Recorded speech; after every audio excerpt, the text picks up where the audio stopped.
They say some books are not written with ink, but etched into the memory of the soul, not bound by leather or parchment, but sealed in light, hidden beyond the veil of forgetting.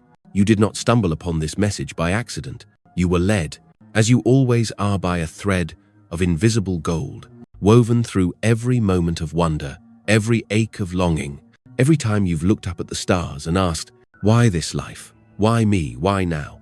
There is an ancient truth the world forgot, buried not in the dust of time, but in the silence between your heartbeats. There is a book, a sacred cosmic ledger. It does not sit on any shelf, but within you. And in that book, before your first breath, you wrote your name. You chose this life, and you chose it for a reason. Long before your eyes ever opened to this world, your soul stood before a council of light, not as a child, but as an eternal being. Vast, timeless, knowing.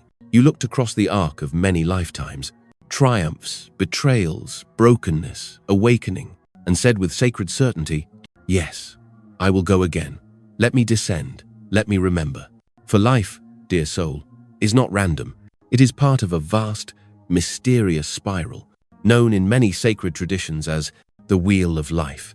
In Sanskrit, they called it samsara, not a prison, but a classroom, a cycle where the soul enters again and again, not to suffer, but to refine, to learn, to unlearn, to rise. In this wheel, you are not a victim of fate. You are the artist of destiny. Each incarnation is a sacred brushstroke on the evolving masterpiece of your consciousness. And though the world may feel chaotic, your choices are guided by the invisible laws of karma and grace, cause and reflection, intention and consequence. This wheel turns through the great schools of wisdom.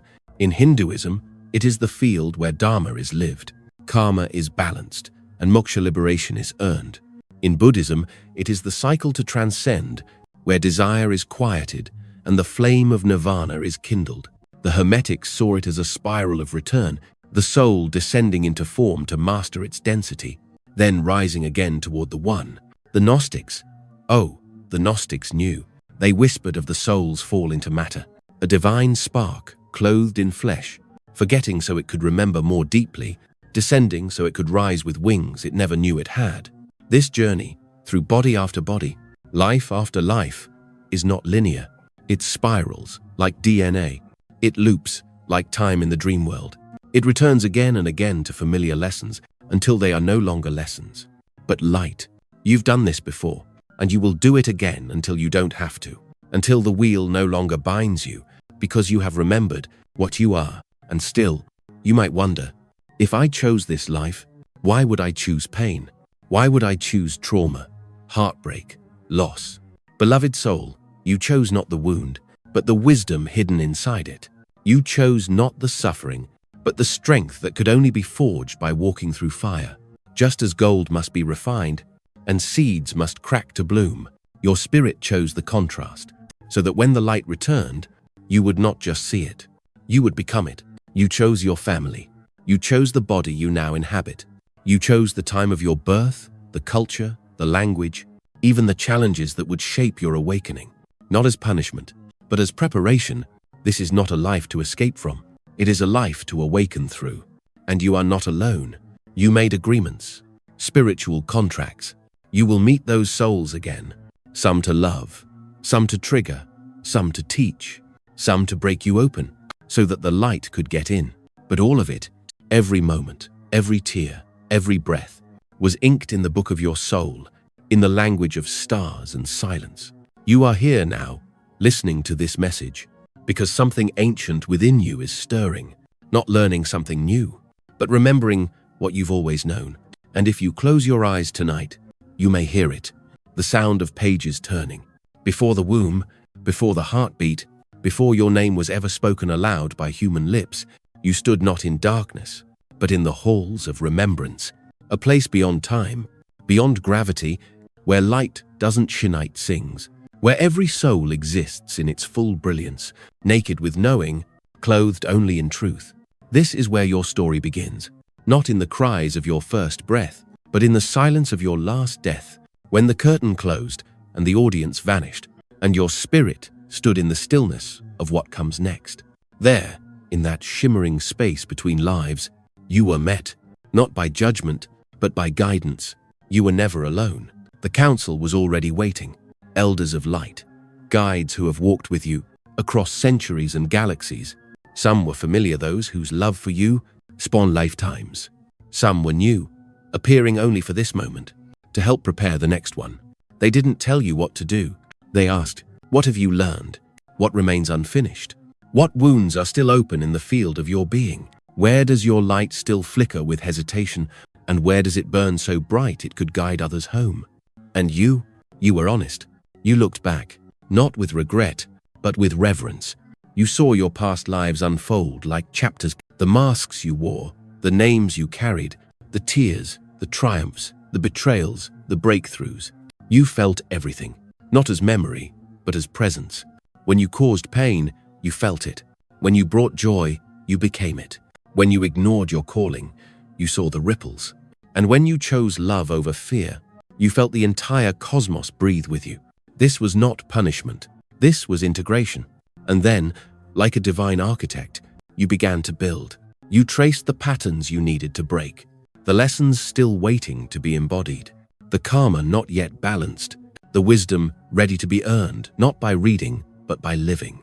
And so, the plan began to unfold. First, the body, not randomly chosen, but crafted like a sacred vessel. Every strength, every limitation, every curve of bone, every beat of your heart, selected to mirror the exact terrain your soul needs to travel. Then, the family, the first mirror, not always easy, rarely perfect, but perfectly placed. Some you chose for love, some for contrast, some to awaken you by wounding you just enough to make you remember that your healing is sacred. You selected the time of your arrival, a specific alignment of stars, a generation with its own traumas and gifts, a cultural atmosphere that would shape your perception until you were ready to go beyond it. You chose key souls to walk with, a mother to open your heart, a sibling to challenge your boundaries, a lover to awaken your longing, a friend to remind you that you are never alone. Even the betrayer, even the one who broke your heart. Yes, even them. Because some souls agree to play the role of shadow so that you may discover your own light. These are your soul contracts, not chains, but keys. Each one is forged in sacred trust before you ever touch the earth. You also chose your great challenge, the central theme your soul will wrestle with, perhaps abandonment, perhaps betrayal, perhaps power, forgiveness, shame, or surrender. This is the soul wound you came to transform, not to suffer from endlessly, but to alchemize into your gift. And then, when the plan was complete, you looked at it all and said yes. You said yes, knowing you would forget, knowing the pain, knowing the illusion of separation. You still said yes, because you are not weak. You are not lost. You are a warrior of remembrance, a soul so ancient, so courageous, that you agreed to enter the dream again, so that others might awaken when they see your light. But the final gate still awaited. The veil, that sacred mist you passed through, the moment your soul kissed your mother's womb and slipped into form, forgetting everything, so you could remember everything. It wasn't a punishment, it was protection. For if you remembered too much too soon, you would not learn what it means to choose light, when darkness feels more familiar. And so you were born, with the blueprint sealed inside your chest, waiting for the moment it would be triggered. Maybe it was a dream, maybe it was loss, maybe it was heartbreak, or a whisper that didn't sound like a voice, but still made you stop in your tracks. And in that moment, something ancient turned within you. The book opened, the pages stirred, and though you could not read them with your eyes, your soul remembered every word. And then, silence. A hush more ancient than time itself. The moment you passed through the veil, that sacred mist between realms, was not loud. It was subtle, like the soft closing of a door behind you. As you entered the world of form, you didn't scream in resistance. You didn't argue. You simply forgot. Not because you were weak, not because you were being punished, but because forgetting is the first initiation. It is what makes remembering so powerful. You see, if you carried every truth with you, the whole map, the entire soul contract, the karmic web stretching lifetimes back, you would not walk. You would float, and the lessons of earth were never meant to be watched from above. They were meant to be felt, in blood and bone, in joy and ache, in moments so human that they bring you to your knees, not because you're lost, but because you're being found. Forgetting gave you freedom, to choose again, to believe again, to awaken, not from memory, but from experience. Still, the soul leaves signs.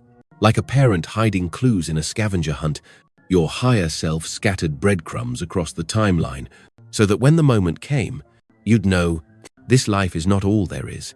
Have you ever walked into a room you've never been in, and felt like you've returned, met someone for the first time, and felt a love or a fear so ancient it made no sense to your mind, but echoed like thunder in your heart?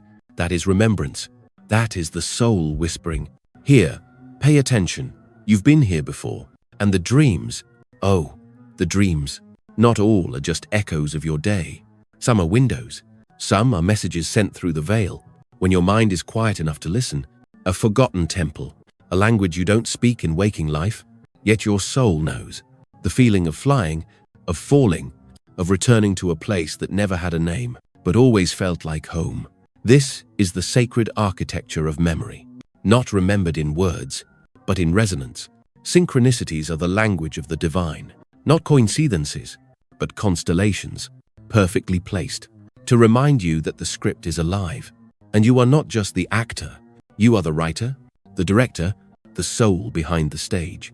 Have you ever had a sudden knowing, a moment of clarity in chaos, where something ancient within you rose like a tide and whispered, "This is why you came. These are not fantasies. They are signals, markers in the maze, evidence that even in forgetting, the soul remembers how to lead itself home." Even your pain is a map, especially your pain, for nothing carves the path like the places where you've broken. It is there that light floods in, not as comfort but as calling, and those who hurt you, those who mirrored your deepest fears, they too, in some strange and eternal way, kept their part of the contract, not to destroy you, but to awaken you. For every wound is an opening, every betrayal a threshold, every loss a question so sacred it can only be answered by going inward. That ache in your chest that never quite goes away, it is not emptiness, it is space, a space made holy by the absence of illusion. Because once the illusions fall, only the truth remains. And the truth is this: you are not your name, you are not your body, you are not your past, your pain, or your possessions. You are the light behind your eyes, the fire behind your voice, the ancient presence watching it all unfold, again and again, with deeper and deeper love. The veil did not erase your power, it only hid it until you were ready to claim it again. And now, look at you, listening, awakening, following the call that led you here, to this moment, to this remembrance. This is not a video, it is a mirror, and as you hear these words, something within you moves, like a seed cracking in spring, like a lion stretching in its sleep, like a soul that finally realizes it's been here before, and it is ready to remember not just that it chose this life, but why, ready to walk back through the maze of forgetting, with open eyes and a steady flame, knowing that nothing is wasted and nothing is random. Even the veil itself was placed with love, and beyond it, your truth is waiting, alive, radiant, unshaken. Welcome to Earth, a world of wonder and weight, where rivers remember the stars, and yet every soul must drink from the cup of forgetting. This realm is not a punishment, it is a proving ground, a sacred forge, where spirit is shaped by fire, not to be destroyed, but to become indestructible. Here, the soul learns not from perfection, but from contrast. It is one thing to know love in the heavens, but to choose it in a world where betrayal exists, that is mastery. It is one thing to feel light in the formless, but to carry it through grief, through anger, through injustice, and still shine, that is divinity realized. Every soul that comes to Earth enters the dance of opposites, not to become trapped, but to transcend. You came to taste both sweet and bitter, to walk through silence and song, to feel the sting of fear and the roar of courage rising from your bones. Because only in a world of pain can compassion become more than a word. Only through death can rebirth be understood. And only by walking through shadow can the soul discover that its light was never fragile. It was forged. Have you ever wondered why some days feel like war zones and others like glimpses of paradise? Why love can lift you to heaven, but also leave you aching in the dirt? It is because this place, this earth, is the grand theater of polarity. Everything here has an opposite: joy and sorrow, union and separation, peace and chaos. It is not a flaw in the design, it is the design. You are here to feel both, so that you may choose again and again from a place of awareness. The darkness is not your enemy, it is your teacher, and the pain, oh, the pain, is sacred, not because it is good, but because it is transformative. In suffering, the ego dies a little. In grief, the heart expands. In loss, the soul remembers what cannot be taken. Do not fear your struggles. They are not signs of failure. They are signs that you are awake enough to wrestle with the real. Because only a soul brave enough to evolve would dare to feel so deeply. Only a soul ancient enough to teach others would choose to learn this much, this fast, in this lifetime. And when you feel like it's too much, when the weight threatens to break you, remember, the pressure is not to crush you, but to reveal the diamond buried inside. Your soul did not come here to avoid the storm. It came to become the eye of it, still, anchored, lit from within. And all the while, the soul learns. It learns through failure, because failure reveals the places where strength is born. It learns through heartbreak, because heartbreak reveals the doorways to unconditional love. It learns through loneliness, because loneliness awakens the hunger for connection that goes beyond words. And most of all, it learns through choice.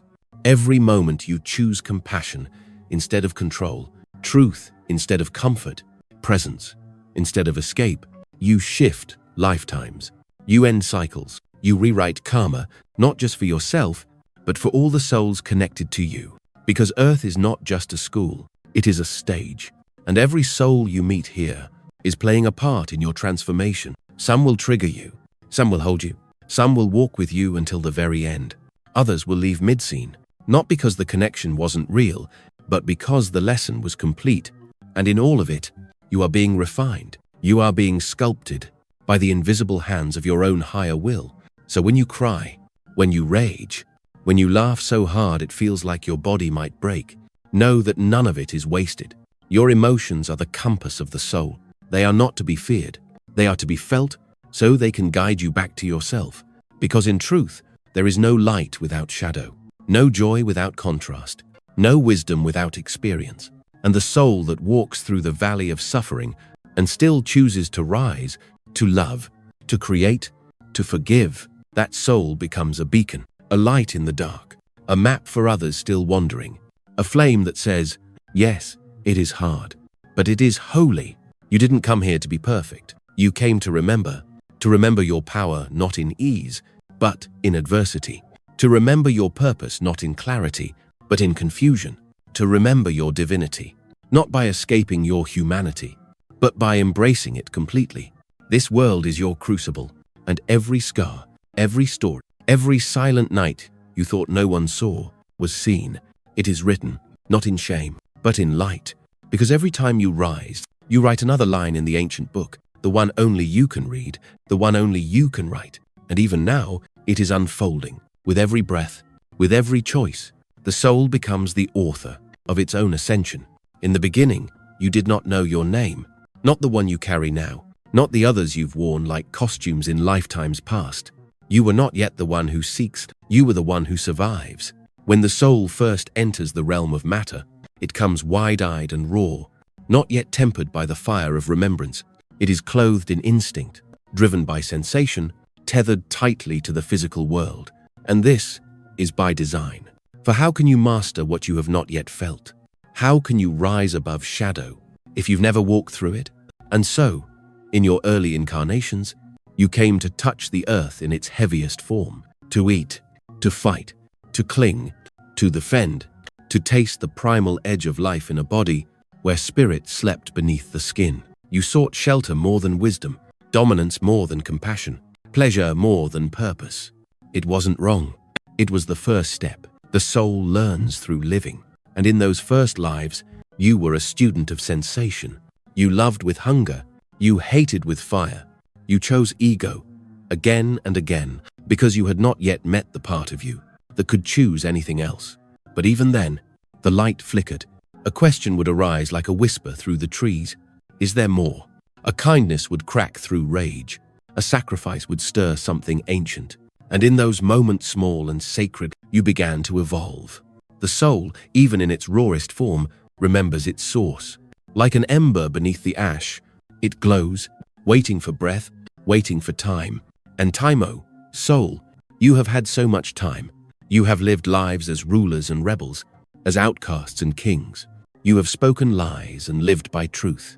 You have been the hero in one life, and the villain in the next. Because to judge a soul by a single life is to read one page of a 1,000-volume book and think you know the whole story.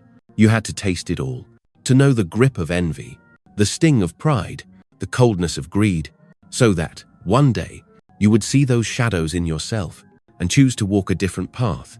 That's what awakening is. Not a moment of glory, but 1,000 quiet choices to stop running and look inward. And when you did, the spiral shifted. You began to seek not just survival, but meaning. You asked deeper questions. You noticed patterns. You saw the pain you caused reflected back in others, and it stirred something sacred. Accountability. You learned empathy, then compassion, then love that was not based on possession, but on presence. The soul's awakening is not a straight line. It is a spiral staircase, each step carved by experience, each level revealing a wider view. Sometimes you ascended quickly, drawn by devotion, by grace, by service. Other times you fell, consumed by power, by illusion, by the seduction of control. But even in the fall, you were learning. And the law of spirit is this: nothing is wasted. Even your detours were part of the map. Even your mistakes were brushstrokes in the mural of your becoming. You see, the soul does not evolve in a vacuum. It grows in the mirror of others. And so you were born into tribes, into families, into nations where you played every role: victim, oppressor, healer, destroyer, shield, parent, stranger. Each role opened a part of you. Each relationship sharpened the blade or softened the heart. And through them all, a single thread remained: the yearning, that sacred ache to remember who you are. Not just a body, not just a name, but a being of light, on a journey that began before stars had names. And with every lifetime, the veil grew thinner, the questions grew louder, the call home became impossible to ignore, until finally, one life shifted everything. Perhaps it was this one, perhaps it is happening now, where the soul says, enough of the patterns, enough of the sleep. I came to awaken, I came to remember. And when that happens, when you rise from the ashes of old choices and claim the wisdom carved into your very being, the soul becomes sovereign, no longer ruled by reaction, no longer shackled by fate, but standing fully in its light, ready not just to learn, but to serve. And so, this life is not your first, but it may be the one that changes everything. Look around you, not just with your eyes, but with your soul. Every person you have loved, every person who has broken you, every stranger whose glance felt like recognition. In a world of unfamiliar faces, they are not coincidences, they are contracts, signed not with ink, but with intention. Before you were born, you gathered in the higher realms, not just with guides and elders, but with souls whose energy would braid into your own. Some you knew from lifetimes past. Others arrived newly radiant on your path. Together, you made a pact. Let us meet again. Let us remember each other through love, through pain, through transformation. And you did. You always do. These are your soul group, a constellation of beings who incarnate with you across centuries, taking on different forms and roles to catalyze your awakening. They are not always what you expect. Your greatest teacher may arrive as a child. Your karmic equal may come wrapped in the body of an enemy. The one you cannot seem to leave behind might be the one who once held you through fire 1,000 years ago. These roles shift like masks in a divine play. One lifetime, they are your lover. The next, your rival. One day, your healer. Another, your wound. But beneath the costume, the soul remains. And that soul knows you. You feel it in the eyes, in the weightless familiarity, in the pain that cuts too deep for a first encounter, in the love that arrives too fast, too ancient to be explained away by logic. This is not new, it is remembrance. Because before you came here, you made agreements, not for comfort, but for growth. I will push you to the edge, so you find your strength. I will leave you so you learn not to abandon yourself. I will love you so deeply that it will echo through every lifetime until you come back to yourself. These are not punishments, they are sacred designs. Hard, yes, but holy. Karmic ties are not always debts. Sometimes they are gifts. Sometimes the karma is love that was never fully expressed, a bond interrupted by war, death, silence, now given another chance. Other times, it is harm undone, a betrayal that left a scar in one lifetime, now healed through forgiveness in another. You may wonder, why did I choose a parent who could not love me? A partner who shattered my trust? A friend who disappeared when I needed them most? And the answer is not always easy, but it is always soul-shaped. Because sometimes the very thing that breaks you is the thing that breaks open your heart. Sometimes the absence of love teaches you how to find it within. Sometimes the pain that echoes for years was the sound of your awakening beginning. These contracts do not bind you forever. You are not doomed to repeat what no longer serves. But until the energy is resolved, until the lesson is fully learned, the pattern may return, like a teacher who knows you're still capable of more. And still, you are free. Because even with soul agreements, free will remains sovereign. You can walk away, you can stay, you can forgive or hold on. And every choice sends ripples across timelines, unlocking new paths, rewriting old pain. The soul's blueprint is a living manuscript, not static, not fixed, but woven moment by moment, with every breath you take. And sometimes, the ones who come to love you have done so before, in lifetimes when your names were different, when your skin held other stories, when your love was a rebellion or a secret whispered beneath stars. Those you feel drawn to for no reason, those who stir something inexplicable within, they may be part of your soul family, traveling with you, life after life, to remind you that love is never lost, only transformed. And those you cannot seem to forgive, they too are part of your evolution, not to remain in suffering, but to transmute it, because every unresolved story carries the seed of liberation. And when you forgive, not just with your lips, but with your being, you break a chain that may have spanned lifetimes. The contract completes, the energy dissolves, and both souls are freed.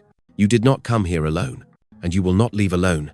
Every person you meet is part of the architecture of your remembering, so bless them, even the difficult ones, especially the difficult ones, for they may be the ones who loved you enough to be your mirror, your trigger, your sacred push toward awakening.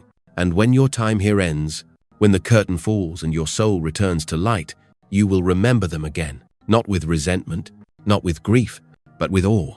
Thank you, you will say. We did it. We helped each other home. When your final breath slips from your body, there is no end, only a return, a lifting, a remembering. You are not lost. You are not extinguished. You are simply home. The moment you leave the physical shell, you rise, not upward through space, but inward through dimensions. And in that rising, your memory returns. Like the sun melting frost from glass, you begin to see again. The veil dissolves. Time collapses. Pain falls away like an old garment. And what remains is you, radiant, whole, ancient beyond measure. You are greeted not by strangers, but by souls who have walked beside you since the beginning.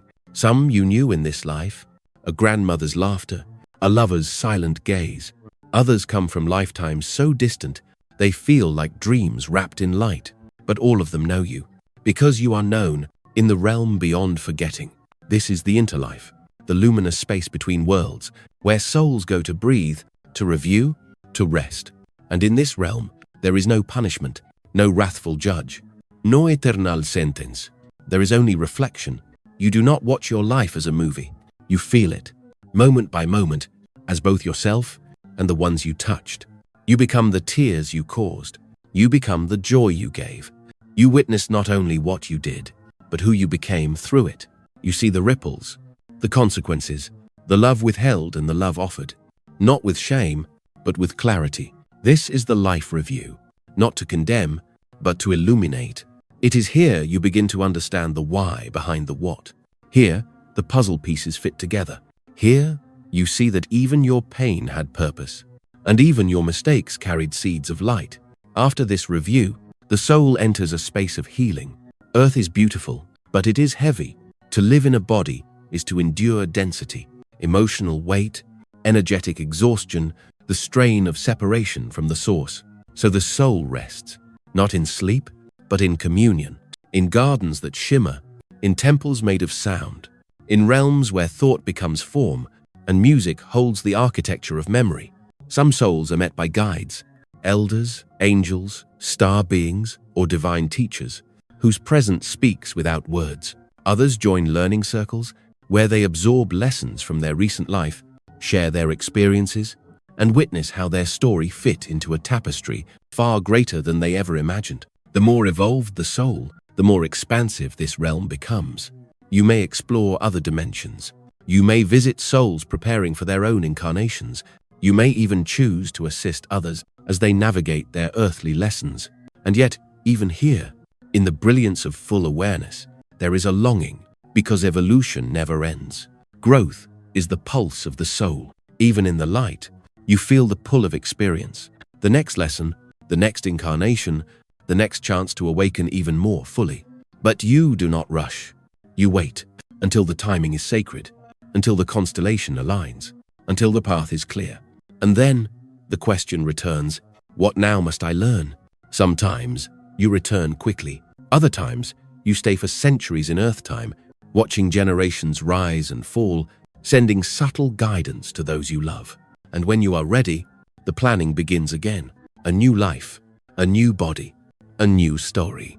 But the same soul, wiser, stronger, gentler. And so the cycle continues, but not in repetition, in refinement. For every incarnation brings you closer, closer to truth, closer to wholeness, closer to the divine memory that you were never separate from the source you seek. In this interlife space, you choose not only where you will go, but who you will become. You look at the earth not with fear, but with awe, a planet of sorrow and beauty, a place where darkness teaches light, and where a single act of compassion can echo across lifetimes. And you whisper, yes, I will return, one more time, not because you must, but because you can, because even now, there are others still lost in forgetting, still aching, still searching, and maybe, just maybe, you can be the light that leads them home. There comes a time in the journey of every soul when returning is no longer about learning, but about serving, when the weight of karma has lifted, when the patterns have been rewritten, when the heart no longer flinches in the face of loss because it sees the perfection behind the pain, when you have played every role, the beggar, the king, the betrayer, the healer, the lonely child, the wise one in silence, and you begin to feel a truth stirring deep within. I am none of these things. Not the mask, not the story, not the wound, not even the wisdom gathered from lifetimes of struggle. What you are is light, unbound, whole, free. And this is the beginning of liberation.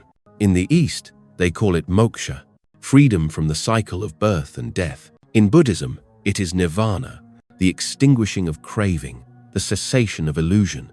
In mystical Christianity, it is the reunion with God, the remembrance that Christ lives within, not beyond. And in all great traditions, Hermetic, Gnostic, Vedic, Taoist, there lies the same pulse, the same quiet fire. The soul did not come here to stay asleep. It came to awaken, and then to transcend. But this transcendence is not escape. It is not the denial of life, but the full embrace of it without attachment. It is the ability to walk through the world without being bound by it, to feel joy without clinging, to witness sorrow without drowning, to hold power without corruption, to love without needing to possess. This is not sainthood, it is sovereignty, a state where the soul remembers itself as part of the divine, not someday, not after death, but now.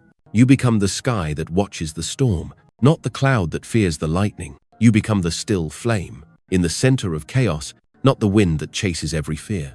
This is not reached by ritual alone, nor by intellectual knowledge, nor by following others blindly. It is reached by inner alchemy, by transmuting your fear into compassion, your shame into forgiveness, your control into surrender, by facing every shadow and loving it into light. And yes, you will be tested. You may lose everything you thought defined you. You may walk alone through deserts of doubt. You may find yourself stripped of identity, status, certainty, until all that remains is your breath, your silence, and the voice that says, I am. And from there, you rise, not to leave the world, but to walk through it as a master, not above others, but with them, guiding not through force, but through presence. This is the path of the awakened soul, one who no longer reincarnates by compulsion, but by choice, not to balance karma, but to spread light.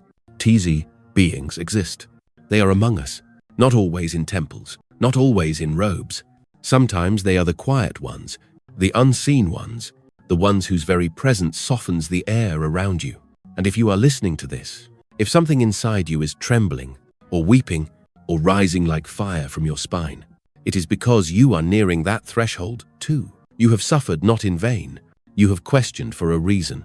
You have returned again and again because something ancient in you knows how to find its way back to the light. And now you are being called, not just to awaken, but to transcend, to release the story that you are broken, to dissolve the identity born from trauma, to step into the remembering that you have always been divine. You may still have work to do, lessons to walk through, attachments to untangle, but the moment you stop seeking worth outside yourself, the spiral begins to lift. The soul turns inward, and the light that once felt distant now breathes within you. This is not a goal to strive for.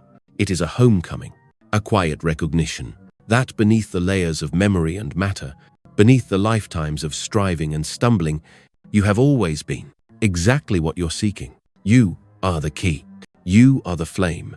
You are the book, and the one who wrote it. And soon, you may choose not to return, not because you've given up, but because you've given back. You've loved enough, learned enough, remembered enough to become a guide for others still wandering. That is the mark of liberation, not the absence of challenge, but the presence of clarity, not the end of emotion, but the beginning of freedom within it. You are not here to escape the wheel.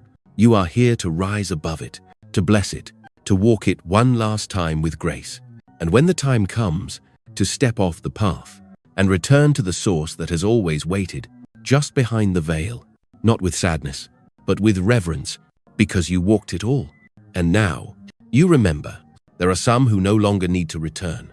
Their karma is clear, their leçon complete. Their souls shine so brightly, they could dissolve into the source and never look back.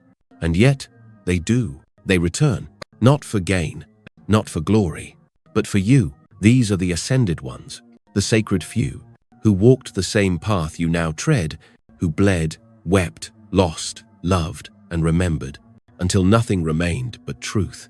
And still, they came back, because love that is whole cannot help but give. You know their names.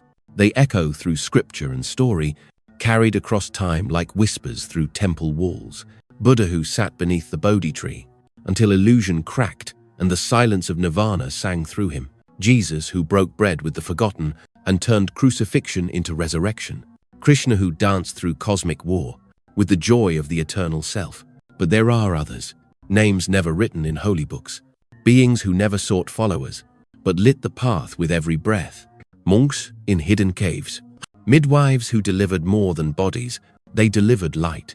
Children who held the wisdom of galaxies in their gaze, then vanished before the world could name them. Ascended beings are not defined by miracles. They are defined by their presence. Their silence heals. Their words rearrange the architecture of the soul. Their gaze pierces through lifetimes.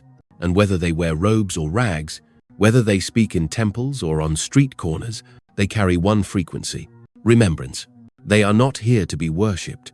They are here to activate, to awaken the slumbering flame within you, to remind you of what you are, beneath the fear, beneath the forgetting. You felt it. That moment when someone speaks a truth so deep, it cracks something open in you. A single phrase that feels like it was meant only for you. A presence that makes your chest burn. Your eyes, well, your heart remember.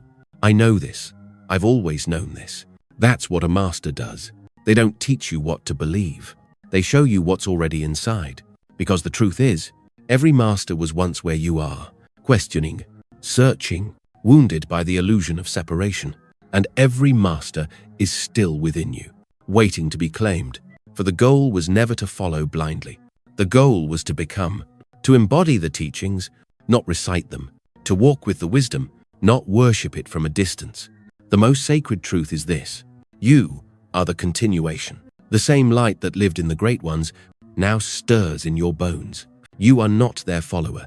You are their echo, their seed, their proof that their walk was not in vain. And as your soul awakens, you will feel the call, not just to heal yourself, but to help others remember too. You'll speak truths you didn't know you knew. You'll hold space for wounds you've never seen. You'll feel the invisible guidance of hands, not your own, moving through you, as if something ancient has stepped forward to finish what it began through you. Because it has. Ascension is not escape. It is service. You don't rise to leave the world. You rise to love it better. You rise to anchor light, where darkness has reigned too long.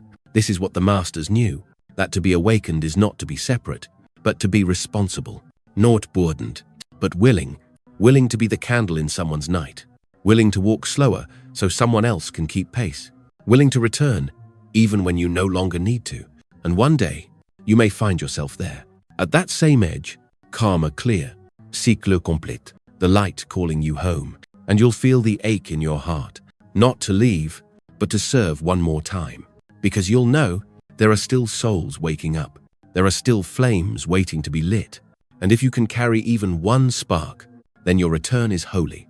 So remember this, as you walk the path of awakening, you are not alone. You have never been alone, and the ones who walked before you, the great masters, the silent saints, they are still walking through you.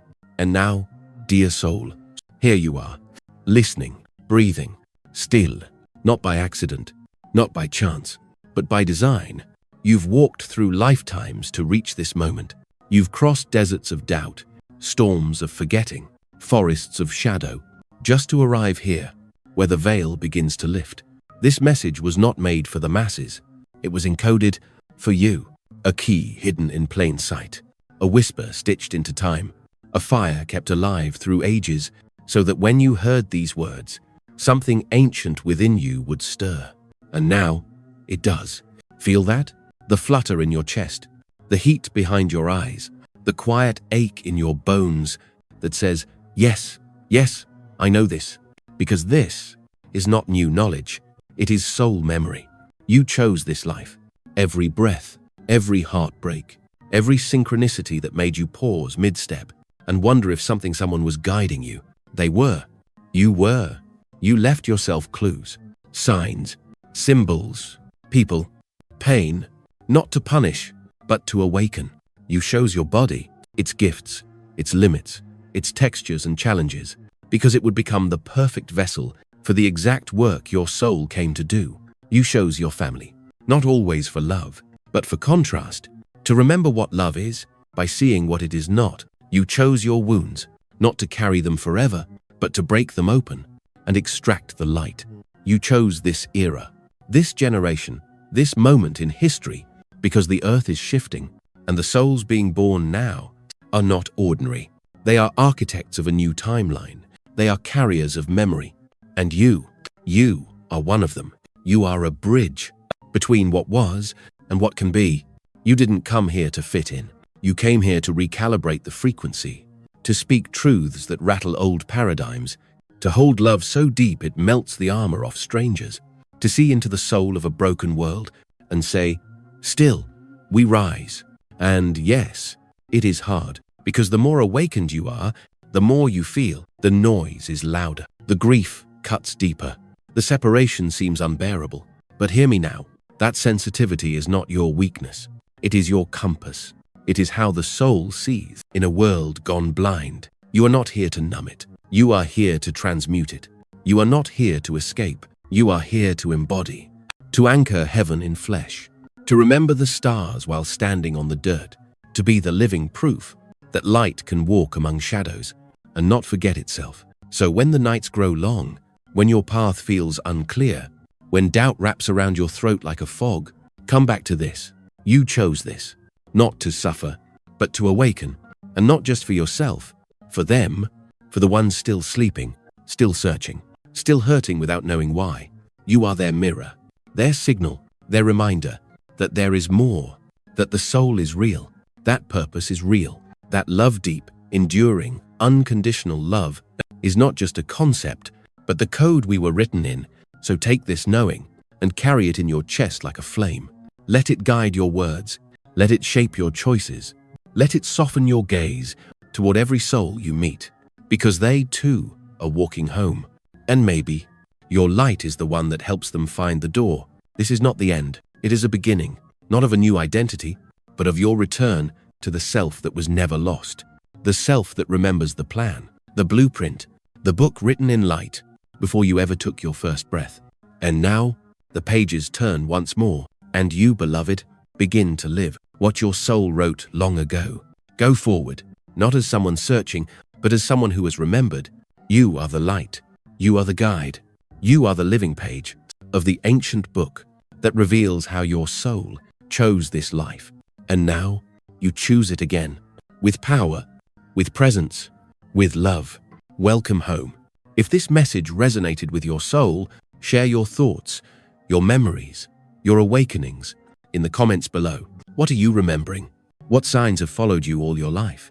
And if you felt a spark, a stirring you can't quite explain, like something deep within you has just been activated, like this video, and subscribe to Path to the Unknown, so you never miss another soul transmission like this one. Let us walk this path together, through mystery, through truth, through the veil and beyond. And ask yourself this, as you step back into your life: what if the world you were taught to see is only a fraction of the truth that lives beneath it? And what if you were sent here to remember, just in time, to show others how to see again?